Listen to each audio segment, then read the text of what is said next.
What I'm about to show you in this video is extraordinarily eye-opening. I want you to know this. The devil is the father of lies, and he's had a lot of time propagating those lies. It's time to turn on the lights because you're about to witness the truth. All right, folks, let's get into it. We got a lot of stuff we're going to cover today. I am going to play an interview with Bibi Netanyahu recently, just from a couple of days ago, regarding the subject of them going into Gaza and the ceasefire issue. I'm also going to play a very interesting clip that I think you're going to be really astounded by, that came from the Minister of Foreign Affairs of the Emirates, okay? We're talking about an Arab nation. I'm going to play that for you, and we're going to talk about that for a little bit. I think it's important for us to gather all this information together because here's the deal. Truth is truth, lies are lies, and we need to make sure that we create those distinctions. So before we get into all of that, I want to just simply start by talking about who the devil is. And I think that it's important because the Bible tells us that the devil is the father of lies. And the Bible tells us all kinds of things about the devil with respect to his deception and his lies. And I think that we need to establish this foundation, because once we establish that foundation, then we're going to be able to discuss why all of this deception is taking place. And the devil will do everything that he can. And folks, when I say everything, I mean everything that he can to lie concerning what is really going on in Israel. And the reason why he wants to lie is because he wants to destroy all Jews. Why does he want to destroy Jews? He wants to destroy Jews because if he can do that, he can destroy Bible prophecy. He can destroy the word of God. He can destroy everything else that goes with that. So this effort that we're watching here, folks, is substantial and it is significant, and it is one that we need to expose. So we start as early as the book of Genesis, chapter 3, right in around verse 4, where it talks about the serpent who goes to speak to the woman, and he tells her, look, you're not going to die. God knows that in that day you eat from the fruit, your eyes are going to be open and you'll be just like God, knowing good and evil. Well, of course, we know that that was a lie, and we know that there was deception tied up in it, right? John 8:44, what does Jesus say? Jesus says, you are of your father, the devil, and you want to do the things of your father, right? You do the desires of your father. He was what? He was a murderer from the beginning, and does not stand in the truth because there is no truth in him. Whenever he speaks a lie, he does what? He speaks from his own nature, for he is a liar and what? The father of lies, right? 2 Corinthians chapter 11, verse 14. Satan disguises himself as an angel of light. That's what Paul told the church in Corinth. He said this in chapter 11, verse 3. He says, I'm afraid that as the serpent deceived Eve by his craftiness, your minds are going to be led astray the same way from having a devotion to Christ.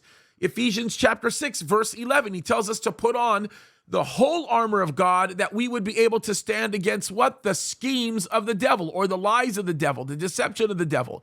Revelation chapter 12, verse 9 refers to the great dragon that was thrown down, right? He was called the devil and Satan, the one who does what? Deceives the whole world. That's what it says in Revelation chapter 12. Revelation chapter 20, verse 3.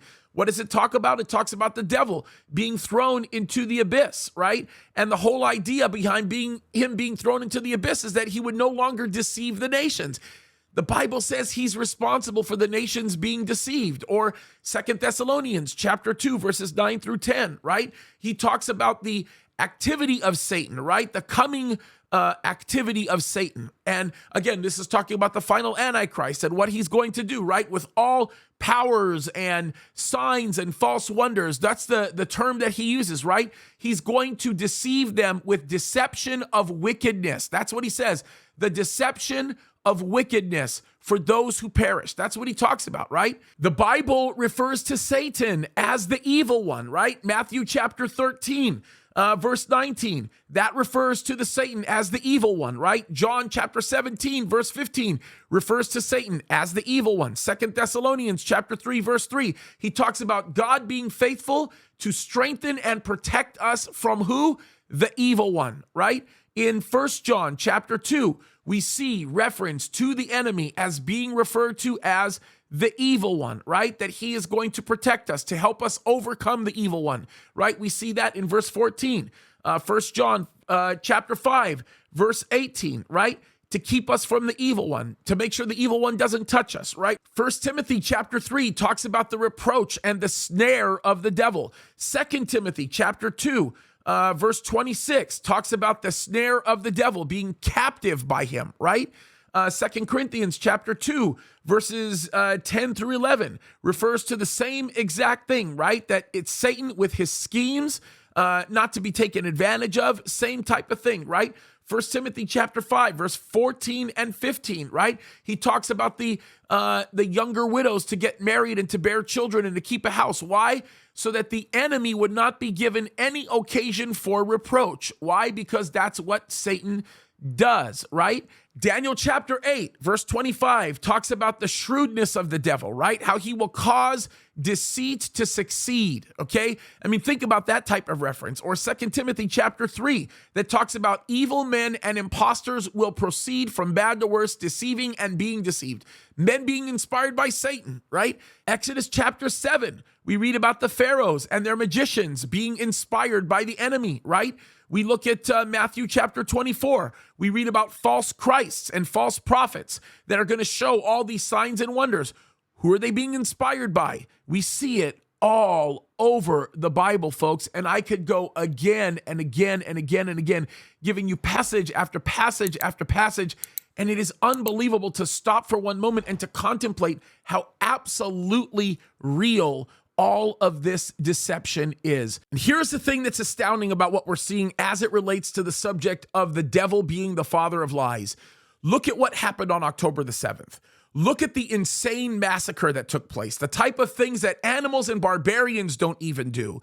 So much suffering the Jewish people have gone through throughout the years, so much pain, and yet one of the worst, if not the worst, massacre on civilians in their own land that has ever taken place takes place on October the 7th. And when Israel seeks to defend herself by going into Gaza and doing what they have to do, they're the ones now being referred to as the murderers, the killers, when in reality, it is indeed Hamas who is doing that because they are putting the civilian population literally in between them and, of course, the Israelis.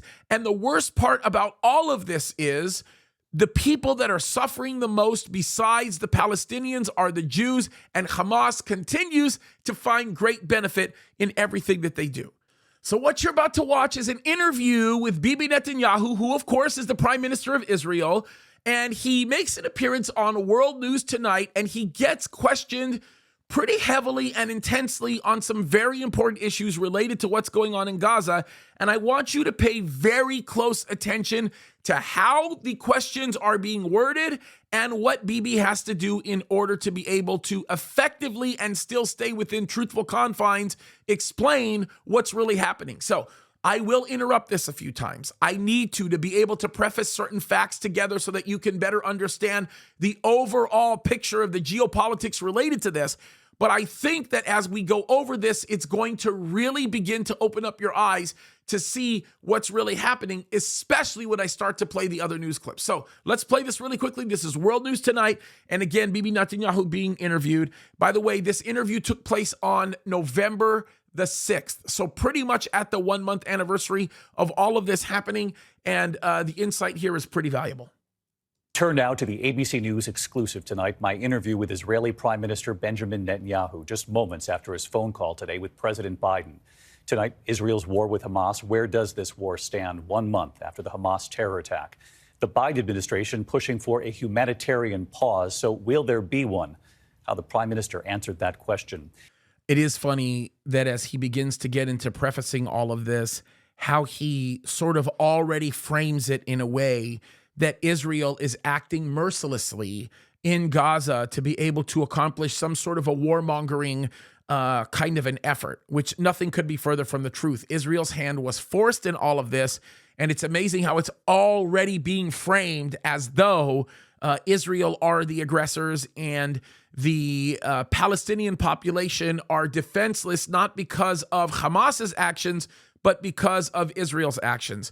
It's amazing how fast they continue to turn the tables to make it look like something it actually isn't. The Israeli military tonight saying its troops have now completely surrounded Gaza City, describing the fighting as, quote, close quarters, urban warfare, face-to-face battles.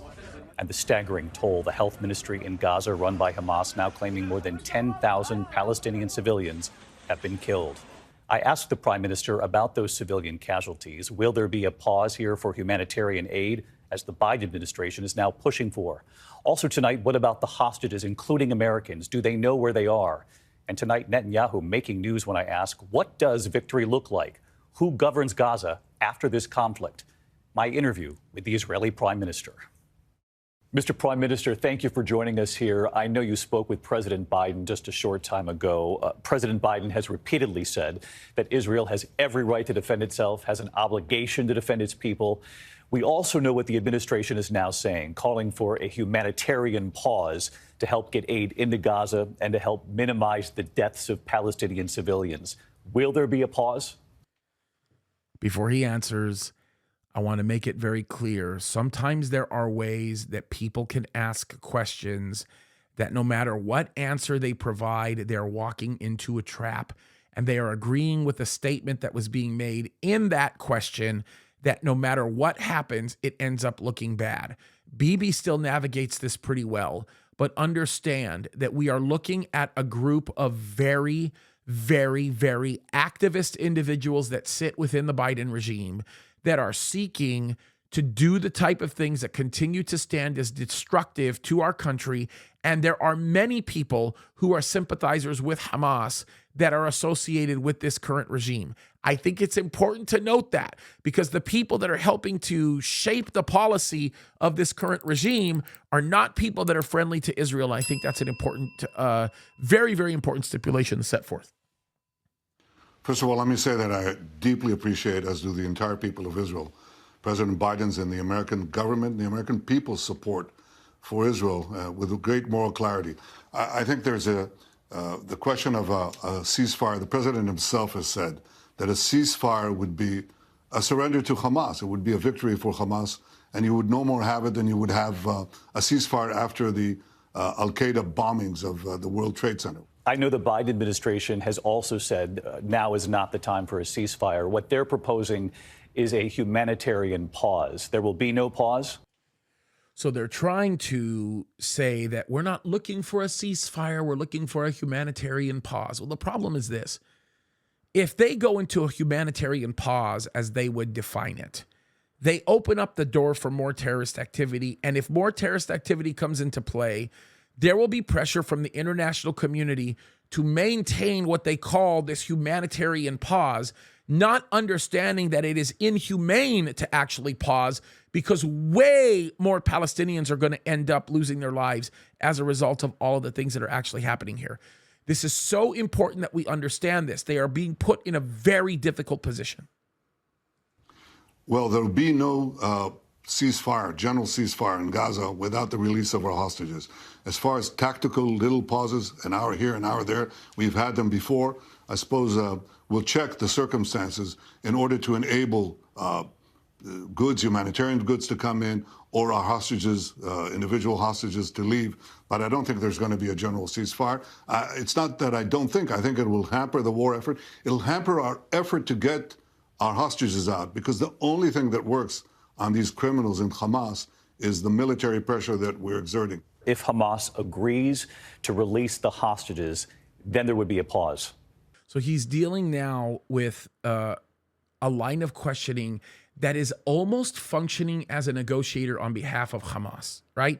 So this guy, this reporter, is actually saying, well, let's deal with the hypothetical, in essence. You know, let's assume that they actually release all the hostages. Will you then pause? Well, how in the world can he pause with the hostages being released if Hamas is still there? If the leadership structure is still there that led to these kidnappings, he can't pause, because he continues to endanger other Israeli citizens, and he continues to endanger the lives of the Palestinians that so desperately want to be freed from the noose that is Hamas right now. And that's important. This guy is asking questions in a way that entraps him to make a commitment as it relates to military actions. He can't disclose a lot of this information and a lot of these details. And actually, quite frankly, how in the world can he back out until the enemies that chose to do this are gone, right? It's weakness. And by the way, they don't understand our way in the Middle East. They don't. I'll explain that in a minute. You guys will understand it when I play next video, which I think will kind of blow your mind. Well, there'd be a ceasefire for that purpose. And we're waiting for that to happen. It hasn't happened so far. Do you know where the hostages are? Do you know where the Americans are? We have some intelligence. I'm not sure it's wise to share it here with Hamas. I know you said you're doing everything you can to minimize civilian casualties. Obviously, the world saw the horror in Israel, the 1,400 brutally killed in that terror attack. We were on the ground for several days, as you know. But the world has now also seen the toll in Gaza. The health ministry run by Hamas now says 10,000 Palestinian civilians have been killed, 4,000 of them children. I'm not asking about Hamas here. I'm asking about the 10,000 civilians killed. Are you concerned about the number of civilians that we've seen lost, caught in the middle of this conflict?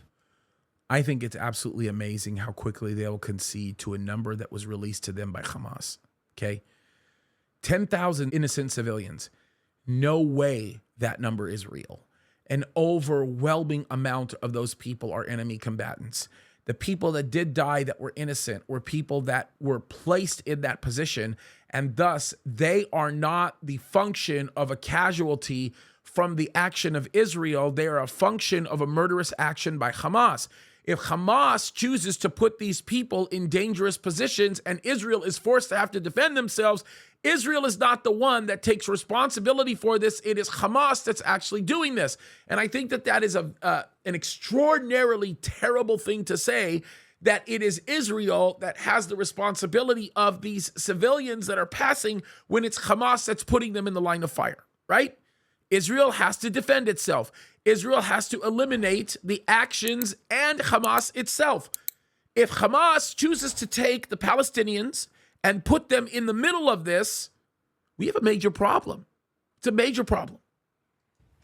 I think every civilian loss is a tragedy. Every civilian life lost is a tragedy. We're fighting an enemy that is particularly brutal. They're using their civilians as human shields. And while we're asking the Palestinian civilian population to leave the war zone, they're preventing them at gunpoint. They're using them as human shields. I know you have told Palestinian civilians to move to the south. We know that there have been strikes in the south as well. We should just point that out. When you talk about the tactics used by Hamas, the world is aware of those tactics. Are you taking that into account? Because when you start to see numbers that are difficult to wrap your head around, 10,000 Palestinian civilians, is there a more targeted approach in going after Hamas being explored here to try to minimize the number of Palestinian civilians who are not Hamas, who are not militants, who've lost their lives here?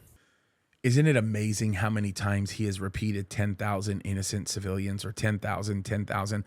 Let's quickly replay how many times he actually says that. Matter of fact, let's quickly replay how many times he talks about innocent Palestinians. I know you have told Palestinian civilians, 10,000 Palestinian civilians, the number of Palestinian civilians, 10,000 Palestinian civilians, and to help minimize the deaths of Palestinian civilians. Staggering, isn't it? Terminology like this is designed to be manipulative, even in the questioning process. Believe me, this guy is not out to get good information for Netanyahu. He is out to manipulate the general public. That's what these news stories do, and that's what these newscasters do. It's amazing. The answer is yes. First of all, I wouldn't take those numbers at face value. I think we have to check them, and there are quite a few, several thousand Palestinian combatants there. That is Hamas terrorists that are incorporated in those numbers. It's a very tough enemy, but we can't let them have immunity. If we let them have immunity, David, then barbarians win. You have refused any temporary pause that doesn't include the return of hostages. You mentioned that right here with me again today. I'm curious what you would say to the families of those hostages who believe that this mounting civilian death toll in Gaza, now at 10,000, is putting their own loved ones, these hostages, at greater risk. So again, this is a manipulative question, right? Aren't you worried that you continuing to fight these people this way and taking more lives of Hamas members is going to greatly risk the hostages? Okay, first of all, they're already treating the hostages with impunity. And the longer the hostages stay with Hamas, the greater probability that they're going to die. And the greater probability that the way they die is going to be far more torturous and painful. Folks, do not believe the manipulation that you continue to see passed back and forth between these people. It is absolutely terrible. It's absolutely terrible. Well, we're taking that into consideration, believe me. There's no one who wants to get our hostages back more than us. I think that it's important to understand that there is no way to defeat terrorists embedded in a civilian population without going as targeted a way as you can against the terrorists. But there will be, unfortunately, these civilian casualties. We'll do, again and again, I say it, we'll do everything in our power to reduce that. You spoke with President Biden just before you came on the air here to talk with me. Does he agree with you on this, no pause and less hostages, or is this a disagreement with President Biden? We agree on many things. I've known President Biden. I've known Joe Biden for 40 years. He's a great supporter of Israel, and he's a great friend. It's trying times for both of us and for the people of Israel and our friends. We understand that, but we have to stand together, and I think we stand together. But there is daylight here on this notion of a humanitarian pause. You don't agree with the Biden administration on that? We agree that we have to provide humanitarian assistance. We're doing it and coordinating it with our American friends and with President Biden. We'll do whatever we can. We don't want to give Hamas the opportunity to endanger our soldiers. We saw that until we started the ground action, there was no pressure on them to release hostages. What we see is the minute we started the ground action, there is pressure. I want to say this because I think it's really, really important, especially before we go over this question. Here's a hypothetical to throw over you. It's not even a hypothetical. Let me just give you a direct question. I'm not even going to throw out a hypothetical. How about I directly ask this question? 22 Arab nations, 40 nations that consider themselves to be Islamic nations, Muslim nations. Any one of them at all take Palestinian refugees? Here's some news. They all reject Palestinian refugees. They have, as a matter of their policy, to not accept refugees, Palestinian refugees. Yet Israel continues to help the Palestinian population on more levels than you could possibly imagine. No other country does it. Arab countries don't do it, and Muslim countries don't do it. There should be some food for thought there. Now, here's a question that he asks that I think is really important to actually ask. He has a valid point in the question that he asks, and I like what Netanyahu says. It takes him a little while to get there, but this one's a very important one. Take a listen.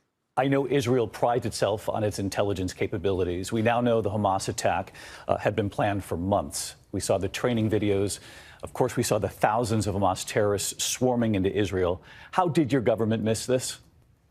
It's a very good question because the first task of government is to protect the people, and clearly we didn't live up to that.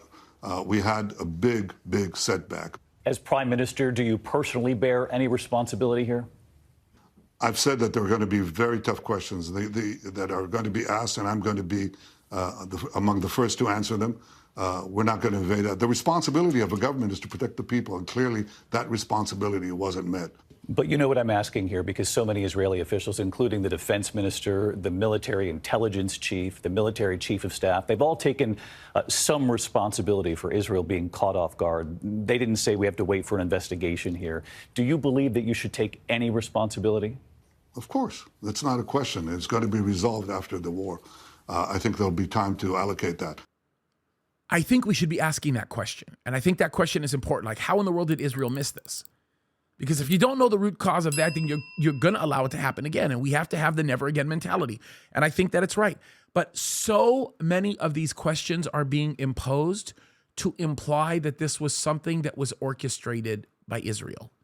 We're hearing it already, folks. It's a lie, but that's what's going on. But remember what I said at the beginning of this video. The devil is the father of lies. President Biden has said that it would be a mistake for Israel to occupy Gaza. Who should govern Gaza when this is over? those who don't want to continue the way of Hamas, it certainly is not. I think Israel will, for an indefinite period, will have the overall security responsibility, because we've seen what happens when we don't have it. When we don't have that security responsibility, what we have is the eruption of Hamas terror on a scale that we couldn't imagine. Do you have a warning to Iran, to Hezbollah? Why would he ask that question? Do you have a warning to Hezbollah? Like he's going from one extreme to another, and the complexities of what happens in Lebanon coming south are so unbelievably dire right now. It's just amazing. But the wisdom that Netanyahu has in answering this, I think, is commendable. I think they've understood that if they enter the war in a significant way, the response will be very, very powerful. And I hope they don't make that mistake. Mr. Prime Minister, thank you for taking the time for us. I appreciate it. Thank you, David. So it's amazing, again, and I've said this again and again and again, how small little ideas will be implanted in very subtle ways to create doubts concerning the truth and create a result that is very different from what is actually happening. The devil is good at doing this. Let me say this again. The devil is good at doing this. Folks, he's a liar. He is a liar. I want you to understand that the Palestinians, the ones that want to live a normal life and are not sympathizers with hatred of Jews, want to be done with Hamas ruling their home in Gaza. This is a normal understanding amongst a large population of Palestinians. Many Jews, many Jews work every day hand in hand with Arabs. They work every day hand in hand with Palestinians. Why in the world do we continue to propagate these lies? I'll tell you why. Because it is Satan. Satan is very, very, very good at what he does. He is very good at what he does. And I think I should add the fact that these people, the Palestinians, are living very productive lives in Israel because Israel opens up a door for them to have that kind of hope. This is not some weird apartheid state like they've been talking about, and these lies that they've been talking about where there's all this discrimination that's been going on. Listen to what Robert Spencer says about this issue in responding to something that was said regarding apartheid. Listen to what he says, because what he says is very true. Look at how many opportunities exist amongst Palestinians for all of this. And then we're going to close with another thought, because I want people to understand how serious all of this is. Listen to what Robert Spencer says. It's just a vicious slander. It's very common on the left for people to say that, but apartheid comes from South Africa. In South Africa, there was racial discrimination by the white minority against the black majority, and it was a system in which there were separate institutions, and the white ones were nice and the black ones were shoddy, and it was a systematized oppression, and that was apartheid. There is no apartheid in Israel. There are Israeli Arabs who are Muslims at every level of Israeli society. They have full equality of rights. The president of Bank Leumi, the largest bank in Israel, is an Arab. There are Arabs who are serving in the Knesset, the parliament of Israel. There were no black South Africans in the apartheid parliament. And the idea of Israeli apartheid just comes from what I was discussing before about the checkpoints and the searches for Palestinian Arabs wanting to come into Israel, which is just a matter of national security. The black South Africans who were suffering under real apartheid were not saying, we're going to blow up the white South Africans, we're going to kill them all, we're going to take over the place. Certainly, actually, there were some revolutionaries, but for the most part, you're talking about peaceful, innocent people. And in Israel, you do not have that. In Israel, you have these people who have been, you look at the Middle East Media Research Institute or Palestinian Media Watch, and you see again and again in the Palestinian media, there's incitement to hatred, to violence, and to genocide. And that is the reason why there is any suffering in the Palestinian areas. If they would, as the old adage goes, If the Palestinians laid down their arms, there would be peace. If the Israelis laid down their arms, there would be genocide. And then I want you to look at this other statement that he makes regarding how Hamas will propagandize these matters and try to convince people that something is that really isn't, right? Very important to understand how they do this. Listen to what Robert says about this particular issue. The Palestinians, actually, even the UN, which is deeply anti-Israel, has recognized that Hamas uses civilian areas to mount attacks. And then it's deliberately trying to exploit any retaliatory fire for propaganda purposes. So it puts the rocket launcher in a schoolyard, shoots the rockets into Israel, then Israel zeroes in on the rocket launcher and bombs it. And then the Palestinians go to the international press and say, look, they bombed our school. And the press reports it uncritically. All the time, if you look at the coverage of the establishment media, you see Israel kills 5 Palestinians. And it doesn't tell you until paragraph 32 that those guys were jihadis who were firing guns at Israeli civilians or something. And it's presented as if it were this out of the blue gratuitous attack. So it's no wonder Mark Lamont Hill would think this is what's going on in Israel. This is how it's reported. But the reporting is consistently inaccurate. The Palestinians also have a very sophisticated propaganda machine. And I've been tracking this for many years. You can find a lot of exploration of this in my book, The Palestinian Delusion. But what you find is, for example, there will be a picture of a little girl, pretty cute little girl, and some Palestinian journalist will put it up on Twitter and say, this is so-and-so who is 2 years old and was killed in an Israeli bombing last Thursday. And then all the comments are expressions of sympathy and outrage toward the Israelis. And then you find out a week later that the same picture was used in Iraq in 2018, and it's an Iraqi girl who has nothing to do with Israel or the Palestinians. And her picture was taken and misrepresented deliberately by these Palestinian journalists in order to smear Israel. There was an American girl, as a matter of fact, who was used that way a few years ago, and the mom finds pictures of her on Twitter saying she's been killed, and she was actually alive and well in Minnesota or someplace, and had no idea, but they'd gone into Facebook and found her picture at random and started using it in propaganda. It's heavy. And that's how it goes.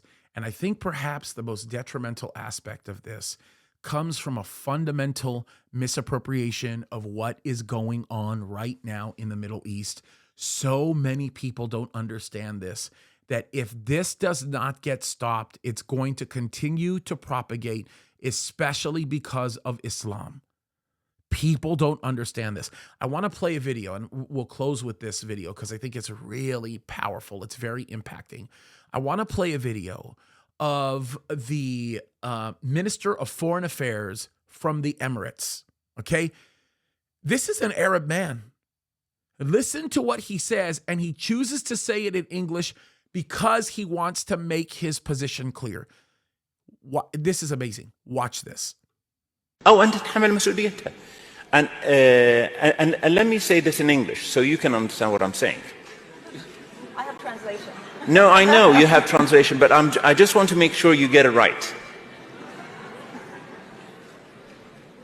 There will come a day that we will see far more radical extremists and terrorists coming out of Europe because of the lack of decision-making, trying to be politically correct, or assuming that they know the Middle East and they know Islam and they know the others far better than we do. And I'm sorry, but that's pure ignorance. There you have it, folks. Look, like I've said before, the enemy is the father of lies, and he is doing everything that he can to propagandize, to cover the truth, to make the lies prevail. And God says, no, it's time to speak the truth. Folks, the way we combat the lie is by continuing to speak the truth. The truth is simple. The truth is plain. And every single time we pursue it, God is honored by it. You know what else God is honored by? He's honored by us defending his ancestrally chosen people. By the way, interesting. When you defend the Jews, you're also defending the Palestinians that so many people seem to care about, which really don't. It's absolutely astounding. Folks, let's wake up. Let's wake up to the truth. By the way, tomorrow, the video that I'm going to do, I'm going to spend some time cataloging the life of Hamas leaders and how they're living. Do you know that very few of them are actually living in Gaza or in Israel? Most of them are in Qatar, and most of them are living billionaire lives in luxury, not giving a single rip about the people that they claim to represent. And the lives that they're living aren't even according to what the Quran tells them to live. That's how the lies work. Let's tell the truth, guys. Everything depends on it.